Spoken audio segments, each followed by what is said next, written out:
বিসমিল্লাহির রহমানির রহিম।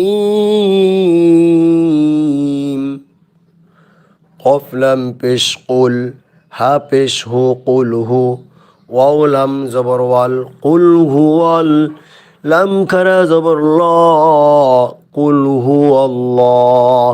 লামের উপর খারা জবর এক আলিফ টান, আর আল্লাহ শব্দটির ডাইনে জবর থাকার জন্য আল্লাহ শব্দটিকে আমরা পোর মোটা করিয়া পড়িব। কুল হু আল্লাহ।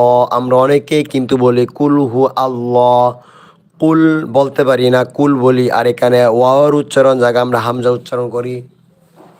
কুল হু আল্লাহ, হা পেশ হু, কুল হু আল্লাহু। হামজা জবর আহা জবর হা, আহা, দাল দুই পেশ দুন, আহাদে।